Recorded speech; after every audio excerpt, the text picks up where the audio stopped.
એટલી જેટલી જોગમાયાઓ આવી એ બધા ચારણોના ઘરે આવી 9 લાખ લોબડિયાળી કહેવાય. એવું વિસાવદર તાબાનું સતાધારથી 3-4 કિલોમીટર દૂર રામપરા ગામ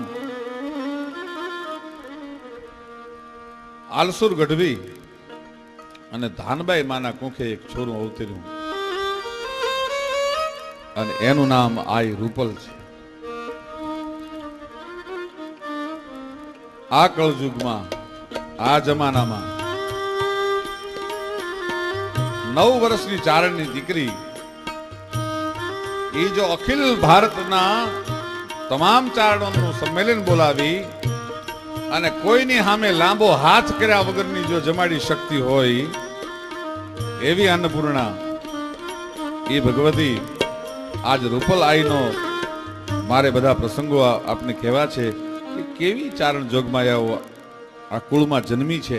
જોધપુરનું તોરણ બંધાવનાર, બુંદી અને કોટાનું તોરણ બંધાવનાર ઈના કરણી રમતી હોય, એક બાજુ અહીંયા મોણિયાના પાદરમાં આઈ નાગબાઈ રમતી હોય. હે માં, અમારા એ ચારણોના દિવસો ક્યાં વ્યા ગયા?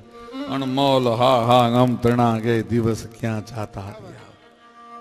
અને તેથી આલસુર ગઢવીના ઘરે ધાનબાઈ માના કુંખે જન્મી અને આ રૂપલે એમ કીધું કે આ ચારણો મૂંઝાવાની જરૂર નથી. રાફડો કોઈ દી સુનો ન હોય. સુનો જાણીને રાફડામાં હાથ નાખવાનો કોઈ પ્રયત્ન ન કરવો. જૂનો રાફડ છેડીએ ન્યા જાગે કોક જડાગ, આ જાગી જાડેજા સરે ઓલી કામબાઈ કાળો નાગ. અને ન્યા ઈ રૂપલાઈ જન્મી, રામપરામાં જન્મી. આઈ વિક્રમ સંવત 2046 શ્રાવણ વદ 8મની દિવસે ભગવતીનો જન્મ થયો. નાનપણથી જ ભગવતીની મહેરબાની સાથે, જોગમાયાનો સંસ્કાર સાથે જે ભગવતી જન્મી હતી, દીકરી ધીરે ધીરે મોટી થવા માંડી. પણ જવાહર હોય છે એની પરખ કરવી નથી પડતી. કહે છે પુત્રના પગ પારણે પર ખાઈ જાય છે. આ તો પારણામાંથી જન્મેલી, આ તો અંશલેન જન્મેલી, આ તો આદિ ભગવતીનો અવતાર થઈને આવેલી. એને દુનિયા સહન ન કરી શકે. ખબર પડી જાય કોણ છે આ તત્વ. 9 વર્ષની ઉંમરની થઈ ભગવતી. પોતાના બાપ આલસુર ગઢવીને બોલાવીને એટલું કીધું, બાપુ 9 વર્ષનું ફૂલ હોય એને શું ખબર પડે કે મારે 3.5 પાડાની નાતને નોતરવી છે, મારે ચંડી યજ્ઞ કરવો છે, મારા વર્ષ 9 થયા એટલે મારે નવચંડી યજ્ઞ કરવો છે. બાપુ આપ આવો ને. શું બેટા? હે બાપુ, ચારણની દીકરીઓ છે એ જોગમાયાનો અવતાર ન કહેવાય કે? હા બેટા કહેવાય ને. બાપુ જોગમાયા નથી? અરે મારા બાપ, તું તો જોગમાયા જ છો ને. બાપુ મારા 9 વર્ષ પૂરા થયા ને, મારે એક યજ્ઞ કરવો છે, મારે નવચંડી કરવી છે. અને ગરીબ બાપે એમ કહેવાય છે કે પોતાના ચારે ખૂણાના ઝૂંપડામાં નજર કરી નવચંડી રૂપલ કરવી હોય, 3.5 પાડા નાતને નોતરવી હોય, દુનિયામાં ડંકો વાગે, જગતને ખબર પડે એટલે નાત સિવાયના બીજાય માણસો આવે, અને તું તો અન્નપૂર્ણા કહેવા. રૂપલ તને ખબર છે કેટલા રૂપિયાનો ખર્ચો થાય? એટલે ચારણોમાં જેને આયુ કહેવાય બધા આયુને બોલાવ્યા, કોઈ નામ નથી લેતો. રૂપલાઈને સમજાવવાનો પ્રયત્ન કર્યો, બેટા માની જા, તારા બાપની આ ત્રેવડ નથી. અને તેથી લાંબા હાથો વાળી આવી. પછી એક વાત કરી દઉં. નવગણ જે દીવે એમ કહેવાય છે એક જાહલની ભેર કરવા માટે નીકળ્યો તો આયર દીકરી, નામ એનું જાહલ. બેઠા બેઠા ચિઠ્ઠી લખી સિંધમાંથી, આય વીર નવગણ, હવે હું બહુ મૂંઝાઉં છું, ક્યાં જાઉં, કોને કહું? દુલ્લા કાગે તો એમ લખ્યું છે કે જેની આડેથી દૂધડી યા જડી એની લાજમાં આજ જો લૂંટ પડી. આય નવઘણ, તું જે એની આડેથી દૂધ પી ગયો. એક થાનોલા પર મારો વીર ધાવતો તો અને એક થાનોલા પર તું ધાવતો તો અને મને બકરીના દૂધ ઉપર મોટી કરવામાં આવી. ઈ હું દેવાયત બોદલની દીકરી છું બાપ. આજથી સુધી મેં કોઈ દી તને કેવરાયું નથી, પણ ન્યા મારો વિરોધ છે. આયરની દીકરી દૂધનો હિસાબ ન માગે કોઈ દી. પણ નવખંડ ને કાગળ લખે છે એવું કીધું.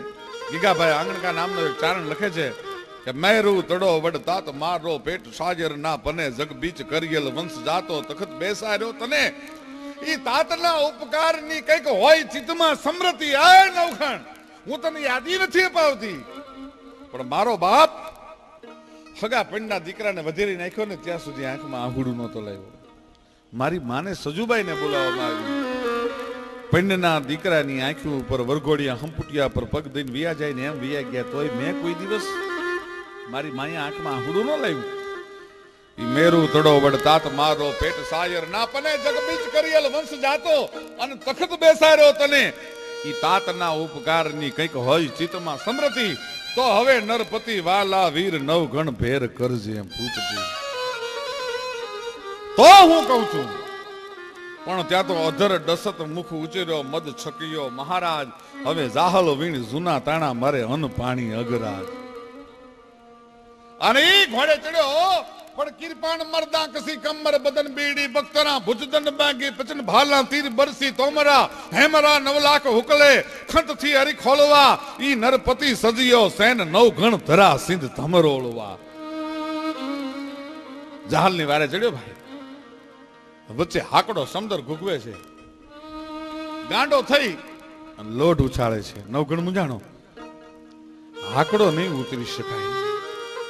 મારી બેન જાહલે જે અવધિ આપી છે ને, અવધિમાં હું પહોંચી નહીં શકું, મારી બેનની રક્ષા નહીં કરી શકું. અને ઘોડા આંક્યા ભાઈ.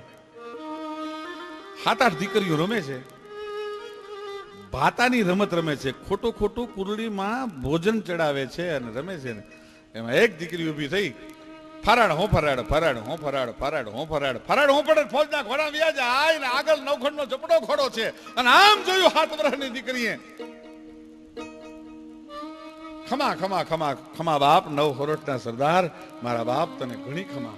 બેઠી બેઠી આમ કરીને આમ જ્યાં લાંબો હાથ કર્યો ત્યાં 9 ખંડના માથે ઓવારણા લીધા. ખોરટની પાઘની માથે ઓવારણા ગયા.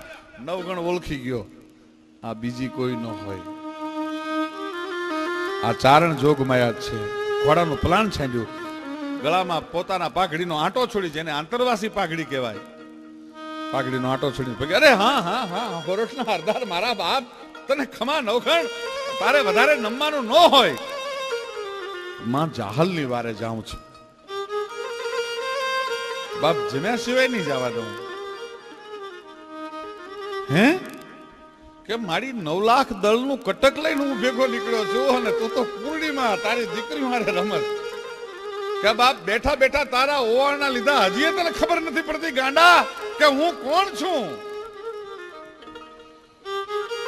રોકાઈ ગયો. અને એક કુરડીમાંથી મિત્રો ચારણની દીકરીએ વરુડીએ 9 ગણના કટકને જમાડ્યું હતું. કીધું હતું કે આ પતરાવાળા પીરસાઈ ગયા છે, કલ્પના કરો તમારે શું જમવું છે. અને ઈ ભોજન હું ન પીરસું તો હું વરુડી ચાંખડાની ન કહેવા. આ માણસ 9 ગણનો હાળો ફોજમાં ભેગો હતો. એને કીધું કે પાણા ગડગડિયા મારે ખાવા છે. એના ફોજમાં ગડગડિયા પીરસાણા હતા. આલસુર ગઢવીની દીકરી ધાનબાઈ માના કુખે ઉતરી એમ કહે છે કે હે બાપુ, જો વરુડી 9 લાખ ને જમાડી શકી હોય, વરુડી જો 9 લાખ ફોજને તૃપ્ત કરી શકી હોય, આકડા સમંદરને એક સટમાં જો પી ગઈ શકી હોય, તો બાપુ હું નહીં કરી શકું. તમને મારા પર વિશ્વાસ નથી, તમને જોગમાયા ઉપર વિશ્વાસ નથી, તમને નાગબાઈ ઉપર વિશ્વાસ નથી. બાપુ આ બધું થઈ શકે, અને છતાંય નો વિશ્વાસ આવતો હોય તો મારી ભેળા બધી આયુને લઈને હાલો ને. અને ઓરડામાં જઈને પોતાનો જ્યાં ભેળિયો પીડ્યો તો ભેળિયો ઊંચો કરીને એમ કીધું કે હે બાપુ એટલા રૂપિયાથી થઈ જાય? હા બાપ થઈ જાય.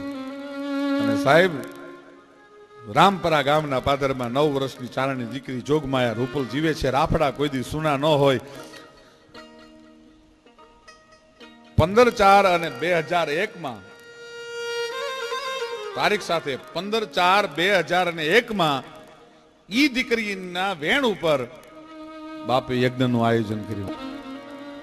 નવચંડી યજ્ઞ રચાણો, 9 કુંડની રચના થઈ, ભગવતીઓને આહુતિ આપવાની તૈયારી થઈ. બ્રાહ્મણોએ વેદ મંત્રના ઉચ્ચાર શરૂ કર્યા. ઓમ જ્ઞાની નામ પી ચેતાંસી દેવી ભગવતી હિસા બલાદા કૃષ્ણ મોહાય મહામાયા પ્રચ્છિતિ દુર્ગે સ્મૃતા હર્ષિ પિતિમ શેષ જંતો સ્વસ્તે સ્મૃતા મતે મતે વિશ્વભામ દદાસી દારિદ્ર દુઃખ ભય હારિણી કાત ધન્યા સર્વોપકાર કરણાય સદાર્થ ચિતા સર્વ મંગલ માંગલ્ય શિવે સર્વાર્થ સાધિકે શરણ્ય ત્રંબકે ગૌરી નારાયણી નમસ્તુતે શરણાગત દિનાર પરિત્રાણ પરાયણે સર્વશાર્થી હરે દેવી